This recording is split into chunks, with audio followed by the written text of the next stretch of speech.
Well, hey there, moviegoers. This is Alex again with another edition of Talkies. Now, I know my appearance may look a little different this week. I got a new shirt. Oh, and a haircut. But I'm still here and I'm still going to talk about the latest to hit theaters. This week, I want to talk about Love and Other Drugs. Love and Other Drugs is the new R-rated romantic comedy directed by Edward Zwick and starring Jake Gyllenhaal and Anne Hathaway. Like I said, Love and Other Drugs at its core is a romantic comedy. And it follows all the same rules and guidelines as most rom-coms. But while doing that, it breaks a lot of other rules.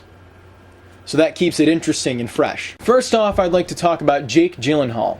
Jake Gyllenhaal is probably best known for his work on Donnie Darko, The Day After Tomorrow, Brokeback Mountain, and most recently this summer's Prince of Persia.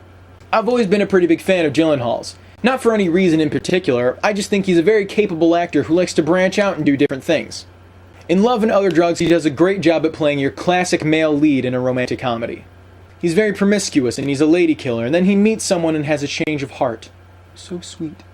Now, in general, Gyllenhaal is actually very good at playing both a ladies' man or a sensitive guy. But what he does differently in Love and Other Drugs is his outward demeanor is that of a ladies' man, and the nice guy part of him is more of an underlying trait. It's just excellent acting. I love my job. One of the reasons why I love my job this week is I love Anne Hathaway. I will go see in literally anything because when you go see Anne Hathaway, you get the whole package. You get excellent acting, you get poise, grace, prowess, and she's pretty hot too. She's like the definition of stunning. Like I said before though, she's a hell of an actor. And she's always a lot of fun to watch. In this film, she plays a character with early onset Parkinson's disease. So throughout the film, she'll occasionally get these little tremors. And I've got to say, I've never seen anyone else do something like this so effortlessly. It was so realistic that it just made your heart sink. She always amazes me with her expertise, and this film is no exception. So I think it's very important for you to know before you buy your ticket, you have to be sure that you and everyone else in your company is comfortable watching a lot of sex scenes and a lot of nudity. There is plenty of both in this movie. It's very tastefully done, and it doesn't take away from the story at all. But it's there, and it's definitely something you should know. The thing is after the first scene or two, you actually get used to it.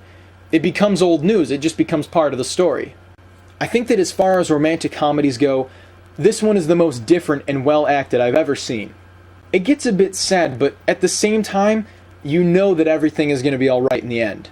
And there are a lot of funny parts in it, don't get me wrong. The funny parts are very funny. This movie has an excellent supporting cast.